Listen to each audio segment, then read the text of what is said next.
Pertama, kita harus tahu dulu public speaking itu apa. Tadi apa public speaking itu? Pelatihan bicara depan umum. Tadi kata Pak Irfan apa? Public apa? Umum. Speaking? Bicara.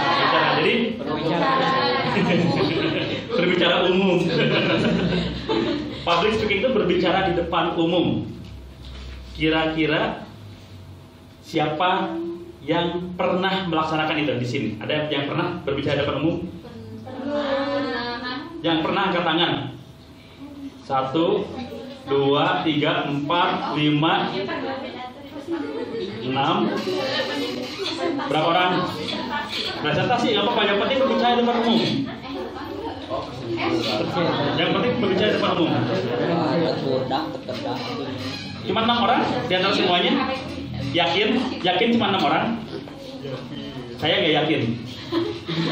Saya yakin semuanya pernah. Kenapa? Pertama kita harus tahu dulu. Speaking, berbicara. Semua emang nggak bisa bicara? Bisa. Kita tuh sudah diberikan oleh Allah apa? Pertama mulut, lidah, tenggorokan. Itu buat apa? Bahkan yang mulutnya cacat sekalipun, yang nggak bisa bicara, mereka tetap berbicarakan dengan apa? Dengan bahasa isyarat. Dengan bahasa isyarat kan? Ya yang kayak gini gitu kan. Mereka tetap berbicara. Makanya saya nggak yakin kalau yang pernah berbicara di depan umum cuma 6 orang di antara semuanya. Saya yakin semuanya pernah. Tapi kan saya mau bicaranya nggak di depan umum. Depan siapa? Depan teman-teman, depan keluarga, cuma 1 orang. Kita sekarang tarik pengertian umum itu apa? Siapa saja di luar diri kita. Jadi kalaupun saya cuma ngobrol berdua, itu udah berbicara di depan umum, ya. Walaupun cuma curhat, gitu ya. Tahu nggak sih? Nah kalau udah kata kayak gitu keluar, tahu nggak sih? Mulai gibahnya, pasti mulai gibah berlaku. Tahu nggak sih? Gitu ya. Wah pasti gibahnya langsung keluar, gitu ya. Nah udah gibah gitu itu bicara di depan umum nggak? Iya, itu berbicara di depan umum. Kompon kita gibahnya di tengah teman-teman kita, teman-teman yang apa ya, satu circle sama kita. Wah itu teh udah bicara depan umum. Nah pertanyaannya, kalau kita ngegibah, orang lain yakin gak dengan apa yang kita ucapkan? Kenapa bisa yakin? Kenapa bisa yakin? Nah betul, karena kita mengucapkannya dengan penuh keyakinan juga. Begitu kita yakin ngomongnya, orang lain pun yang dengar yakin. Beda kalau kita kemarin teh, kalau nggak salah si Anu, yang dengar gimana? Enggak sih, jadi ngomong naon sih gitu kan ya, ngomong naon sih, tapi pas tahu nggak si Anu kamari ketinggalan siapa orang yang lain. Ngomongnya sambil gitu, ya, ngomongnya sambil gitu, orang lain tuh percaya, bener itu, bener kamari aku ningali pisan. Nah makanya harus yakin. Nah dalam public speaking pun tadi ya, yang pertama kita harus tahu dulu dalam public speaking itu ada pengertian bahwa public itu siapa saja di depan kita dan speaking itu berbicara, dan kita sudah punya itu, sudah biasa itu. Dalam public speaking ada yang namanya ilmu 3 menit awal. Nah 3 menit awal ini yang paling meyakinkan. Kenapa tadi saya di awal-awal saya langsung cairkan suasana, saya langsung benar-benar ngangkat dulu supaya nggak tegang, supaya nggak kaku. Apalagi jam-jam segini, jam-jam mulai lapar, ya, jam-jam mulai tunduk gitu. Lama tadi cairkan gue mah kebayang. Agak lemak sih kan kayak gitu ya. Nah gitu. Nah makanya cairkan dulu. Makanya 3 menit awal tuh membuat satu terobosan baru gitu dalam public speaking itu, dalam berbicara itu. Jangan sampai di 3 menit awal kita bosan, orang lain bosan. Makanya ada caranya. Nanti ketika kalian presentasi di depan siapapun ya, jangankan di anak SMP, di depan yang lebih tinggi pun, mungkin di depan guru kalian, di depan orang tua kalian. Kalau presentasi, usahakan pertama, jangan gini. Assalamualaikum warahmatullahi wabarakatuh. Ini tangan disapu, hindari. Karena tangan disapu itu biasanya menunjukkan kalau kita sedang gugup. Assalamualaikum warahmatullahi wabarakatuh. Lagi kalau pakai mikrofon ya. Assalamualaikum warahmatullahi wabarakatuh. Kelihatan banget tegangnya. Ya, kelihatan banget ikannya. Terus yang kedua hindari juga ini. Assalamualaikum warahmatullahi wabarakatuh. Jadi juga sama, hindari, jangan ke belakang. Ya, gini juga jangan. Jadi gini, ya sedekapnya, jangan juga sedekap terus tangannya kadang-kadang untuk pakai mikrofon kayaknya, karena tegang. Assalamualaikum warahmatullahi wabarakatuh. Ya gitu, nggak getar aja kan? Suka ada ya gitu? Suka ada? Oke, suka ada. Nah makanya 3 menit awal tuh harus diperlihatkan dulu. Pertama tangan tuh jangan terlalu bawah, jangan terlalu tinggi, segini. Assalamualaikum warahmatullahi wabarakatuh. Lebih bagus dengan gerakan. Ketika kita lagi membuka dengan gerakan itu akan membuka juga kepercayaan diri yang selanjutnya. Beda kalau kita cuma gini aja. Assalamualaikum warahmatullahi wabarakatuh. Nah kalau kayak gini aja, itu pasti bakal tegang. Tapi kalau kita tangannya udah siap nih, tangannya kita udah siap berbicara di depan umum dengan begitu kita mengucapkan salam pun dengan gerakan, gak harus gitu juga ya. Assalamualaikum warahmatullahi wabarakatuh. Kita mau dupil kecilnya, nggak bisa gitu juga. Dan berarti kita gerakannya harus realistis gitu, nggak over gitu ya. Tapi benar-benar gerakan naturalnya kita gitu. Nah kalau kita udah bergerak kayak gitu, biasanya udah langsung mulai kepercayaan diri itu mulai tumbuh. Beda kalau begitu kita masuk, wah ini banyakan. Terus banyakan aduh ayo guru nah deh. Terus saya guru nanti pas tinggali, kepala sekolah kayak tinggalikeun deh. Wah, lalu kita tegang, tapi walaupun begitu kita masuk, Assalamualaikum warahmatullahi wabarakatuh. Minimal gitu ya. Kayak kepala sekolah nah, kayak guru nah kita udah siap duluan. Nah, sekarang saya pengen coba dulu kepercayaan dirinya. Minimal saya pengen semuanya memperkenalkan diri. Saya belum kenal nih. Berdiri, perkenalkan diri, namanya siapa, kelas berapa, tujuan mengikuti public speaking ini buat apa. Nah, 3 poin itu aja. 3 poin itu aja. Ya. Coba, mulai dari yang pria dulu. Cuma yang namanya berbicara depan umum pasti ada koreksi, pasti ada evaluasi. Gak mungkin sempurna. Kenapa saya pun menyiapkan rekaman seperti ini? Itu pun untuk mengevaluasi gimana tadi saya ngomong ya. Nah makanya nanti pun kalian kalau misalkan mau berbicara di depan umum, di depan siapapun, coba sebelumnya. Kalau saya sih dulu ya, belum ada HP yang ada kameranya kayak gini, di depan kaca ngomongnya. Ngomong sama kaca gitu. Bener gak? Bisa ngomong kayak gimana, ekspresinya kayak gimana, cara bicaranya seperti apa. Kalau sekarang enak, udah ada HP rekam. Oh, saya ngomongnya ternyata seperti ini. Oh, saya ngomongnya ternyata seperti ini. Tinggal bisa seperti itu sekarang. Nah, nanti seperti itu ya. Kalau saya dulu depan kaca, bahkan saya sempat dihukum ya sama senior saya dulu. Coba kamu sweet sama kaca sampai menang, ada gitu.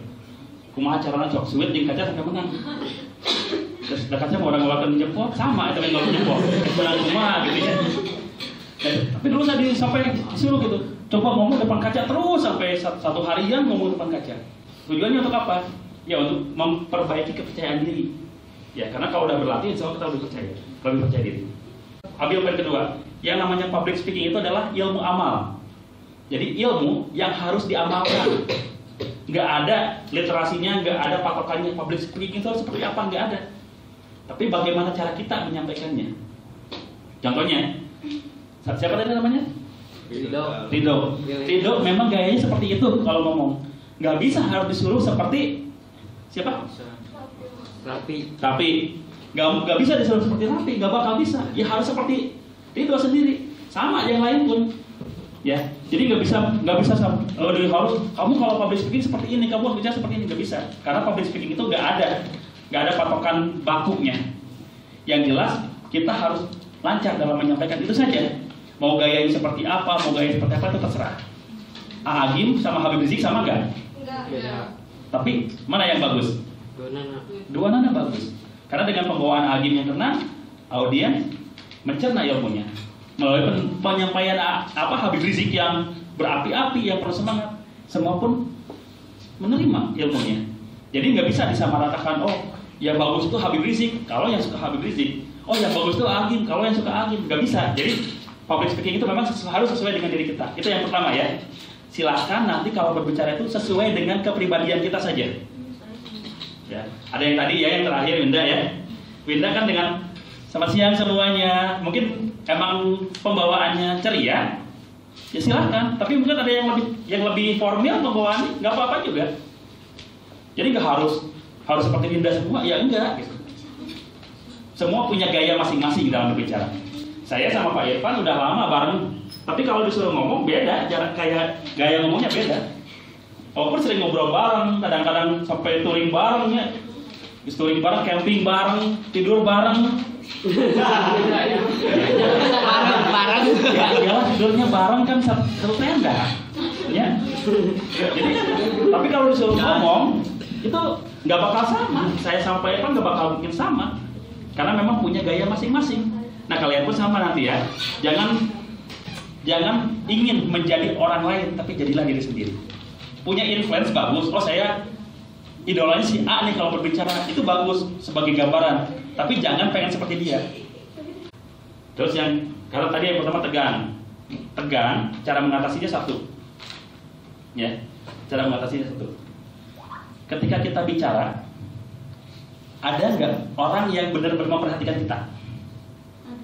Ada. Kita fokus aja ke dia yang memperhatikan kita. Tapi ya nggak gini juga, nggak gini juga kan? Dari sini misalkan kita kan ngeliatnya gini. Dari sini saya ngeliat ke siapa coba? Ada yang tahu nggak? Dari sini saya ngeliat ke siapa? Kata siapa? Kata saya.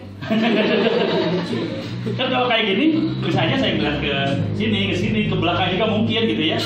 Nah jadi minimal yang di sini yang memperhatikan saya, fokus ke sini dulu aja, baru sekali-kali lempar ke sini. Karena kan kita juga kalau ngobrol gitu ya, kalau teman kita antusias dengerin gitu ya, wah, ngobrolnya gini, ngegibah itu gitu ya, tau gak ini gini. Pas yang kita ajak ngobrolnya juga perhatikan, kita kan makin semangat gitu. No asalnya tuh ayah di kepala jadi keluar gitu. Oh, ada si Eta mah gitu, emang tiba heula oke. Jadi keluar kan jadi inget ya. Wah, heula jadi kieu ya, heula kieu. Kenapa? Karena yang memperhatikan yang di depan kita memperhatikan. Tapi coba kalau kayak gini, saya ngobrol, yang lainnya ngobrol. Gimana? Nggak enak. Ya, mungkin nggak apa yang kita di pikiran kita keluar semua? Nggak mungkin. Kenapa? Karena udah down duluan. Nah makanya kalau ada yang ngobrol, kita jangan fokus ke yang ngobrol. Fokus ke yang memperhatikan kita. Ngapain ngebuang energi buat fokus ke yang tidak memperhatikan? Ya, fokus aja ke yang memperhatikan kita. Oh, ini memperhatikan kita, ini enak, kita ajak ngobrol. Gitu ya. Jadi mengatasi gugup itu yang pertama itu. Jangan fokus kepada orang-orang yang tidak memperhatikan kita, itu toksik bagi kita. Coba fokus kepada orang-orang yang memperhatikan kita aja. Cukup kok. Dalam satu ruangan, berapa orang sih yang tidak memperhatikan? Tergantung pembawaan kita. Kalau pembawaan kitanya enak, pasti yang memperhatikan lebih banyak dibanding yang tidak. Nah, jadi itu. Fokus hanya kepada orang yang memperhatikan kita saja. Satu poinnya. Yang kedua, dengan bergerak. Tapi gerakannya jangan terlalu kinestetik ya. Over kinestetik terlalu banyak bergerak ke sini gitu. Tadi kan yang mengganggu sampai kayak gini ada kan ya. Ini mau nge-rap atau mau bicara?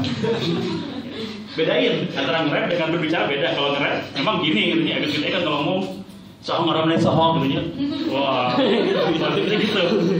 Tapi kalau lihat kayak MC public speaker, nggak pernah ada yang ngomongnya kayak gini. Pasti pegang mic-nya gini. Kenapa? Karena memang jadi supaya lebih pas. Kalau penyanyi kayak rapper, apalagi kalau penyanyi underground, nggak ngomongin aja kan, itu supaya keluar suaranya gitu. Tapi kalau public speaker, itu harus jelas, makanya making-nya pun harus tepat. Ya, making-nya pun harus tepat. Jadi nggak kayak gini, nggak terlalu dekat, ya, tetap segini. Ya, gitu. Jadi jangan over kinestetik, bergeraknya silahkan bergerak dengan sedikit aja. Kalau ada pertanyaan silahkan gitu ya. Coba angkat tangannya, coba yang sebelah sana, ya, dengan nunjuk seperti itu. Jangan terlalu over kinestetik, jangan terlalu banyak bergerak. Soalnya kalau terlalu banyak bergerak, apalagi di sini ke sini terus ada banyak gerak. Orang lain itu bukan fokus mendengarkan kita, fokus ngeliatin kita. Untung aja nggak di itu kan nggak digituin gitu. Kalau digituin kan kita malu sendiri gitu. Apalagi nanti ya sama anak-anak yang di bawah kita usianya digituin, harga diri lah, kita lebih mana harga diri kita gitu. Makanya tunjukkan di bawah, berdirinya tegang, tenang, santai, tapi bicaranya ngalun gitu. Ya, tuh. Yang tadi saya lihat tuh banyak yang masih keluar, ya semuanya masih banyak keluar itu. Itu dalam ilmu public speaking dinamakan padding. Ya. Apa? Padding. Apa padding itu? Jadi padding itu mengeluarkan suara yang tanpa arti, tanpa fungsi. Kan kayak gitu kan nggak ada fungsinya apa-apa. Supaya tidak terlalu banyak keluar kata-kata seperti itu.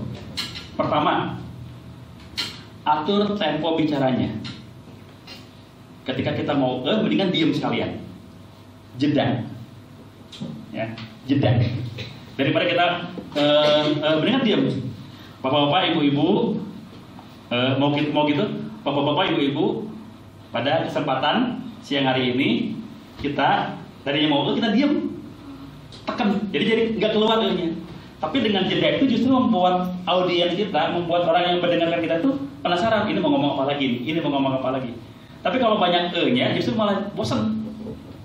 Jangan banyak Jadi kalau ada padding, coba diatur jeda aja. Daripada kita keluar mendingan diam dulu sebentar. Tapi jangan kelamaan. Sampai 5 menit ya. Gitu ya. Nah, beberapa detik aja, 2-3 detik cukup buat jeda. Kita lanjut lagi. Itu yang pertama, jeda ya. Yang kedua, cari kata ganti atau kata sambung, kata ganti atau kata sambung cari.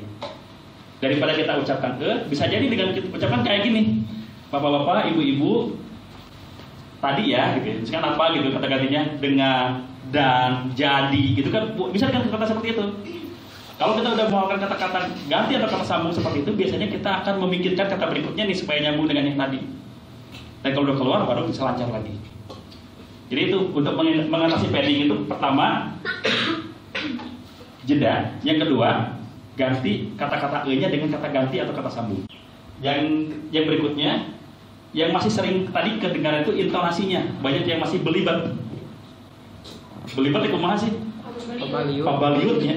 Nah, supaya nggak belibet kalau ngomong, ini nih usia-usia segini lagi semangat-semangatnya, biasanya kalau ngomong tuh banyak yang belibet.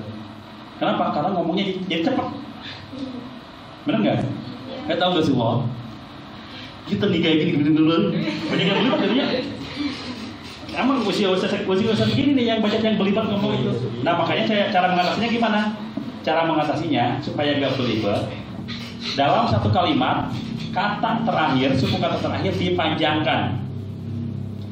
Bapak-bapak, ibu-ibu, adik-adikku semuanya dirahmati Allah, mungkin bakal belibet nggak? Kemungkinan akan belibet akan ada kan? Tapi kalau bapak-bapak, ibu-ibu dan adik-adikku yang dirahmati oleh Allah, itu kecil kemungkinan akan belibet dan akan lebih enak didengar. Nah gitu, jadi supaya gak belibet, coba kata di akhir kalimat, suku kata di akhir kalimat itu dipanjangkan. Ya kalau di mad itu kasih mad badal atau fi sedikit, supaya agak panjang sedikit, minimal 2 harokat. Ya, gitu, panjangin aja dikit. Bapak-bapak, ibu-ibu dan adik-adikku yang dirahmati oleh Allah, kan dipanjang-panjangkan tuh di kata-kata akhir, itu mengurangi potensi belibet. Kalau beda kalau bapak-bapak, ibu-ibu dan adik-adikku yang dirahmati oleh Allah, kalau kita tegang, itu bisa lebih belibet lagi. Ya, tuh ya. Jadi untuk mengatasi intonasi dan artikulasi seperti itu, coba kata-kata di akhir supaya tidak terlalu belibet, dipanjangkan aja sedikit. Sampai sini kira-kira bisa dipahami? Insya Allah bisa. Yang pertama, gunakan asking method, metode bertanya. Jadi begitu. Assalamualaikum warahmatullahi wabarakatuh. Ya, salam gitu ya. Berapa sih? Oke, semua habis. Ya. Begitu kita udah mengucapkan salam, coba ucapkan tanya. Apa kabar semuanya? Baik. Itu contoh, nggak perlu dijawab, ada halaman gitu. Apa kabar semuanya? Ini udah tadi pelajaran apa? Tadi udah pelajaran apa? Bingung nggak? iya bingung. Nah, kalau pengen gak bingung lagi, belajar lebih giat lagi ya, karena nanti di SMK Bina Insan Mandiri kita akan bertemu dengan pelajaran ini, pelajaran ini, pelajaran ini, sambungkan. Itu akan bisa lebih menarik. Ya. Atau misalkan kita cari pertanyaan lain. Adik-adik di sini ada yang udah tahu SMK Bina Insan Mandiri? Tahu. Ada yang juga jawab belum. Intinya jawabannya macam-macam. Nah, kalau yang sudah tahu syukur alhamdulillah ya. Nah, kalau yang belum, kita jelaskan. SMK Bina Insan Mandiri itu seperti ini, lokasinya di mana, terus kelebihannya apa, kita ceritakan. Baru seperti itu. Tapi kita tanya dulu. Ya, kita ajukan dulu pertanyaan. Kalau kita udah ajukan pertanyaan, biasanya kalau yang menjawab itu akan lebih antusias mendengarkannya. Kalau yang tidak menjawab pun biasanya akan terpancing. Yang lain dengerin, masa saya enggak. Jadi yang pertama apa? Asking method. Metode bertanya. Kira-kira yang besok mau menggunakan metode ini siapa aja? Metode pertanyaan. Oke. Metode yang kedua. Ada yang metode yang kedua. Ya. Metode yang kedua itu kontraindikatif method. Metode kontraindikasi. Ini bisa juga efektif nih. Karena anak-anak usia kalian dan di bawahnya itu cenderung lebih suka melawan arus. Contoh, kalau saya lihat gini ya. Begitu kita jalan, jangan tengok ke kiri. Kira-kira yang dilakukan apa? Tengok ke kiri. Tengok ke kiri. Larangan adalah perintah. Nah, larangan adalah perintah, cara gitu. Makanya besok pun bisa kita gunakan metode ini untuk sosialisasi. Kontraindikatif metode. Metode kontraindikasi. Jadi kontradiktif metode ya. Jadi metode yang seolah-olah kita tuh larang. Dik, kalau menurut saya nih, kalian nggak usah lah masuk SMK Bina Insan Mandiri. Apa sih? Yang lainnya? Lah kok gitu? Karena di SMK Bina Insan Mandiri itu nanti hasilnya baru kita keluarkan yang positifnya.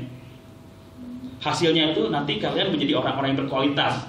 Kalian menjadi orang-orang yang pintar, menjadi orang-orang yang pandai, orang-orang yang cerdas, orang yang punya skill. Kalian diajari kegiatan ini, pelajaran ini. Jadi kalau menurut saya mah nggak usah lah. Kecuali kalau kalian mau jadi orang-orang yang seperti tadi, orang yang lebih pintar, orang yang lebih rajin, orang yang lebih cerdas. Baru kita keluarkan jurusnya, kelebihannya apa saja. Tapi di awal kita udah bikin kontradiktif dulu. Gak usah lah. Gak usah kalian sekolah di SMK Bina Insan Mandiri. Ngapain sih?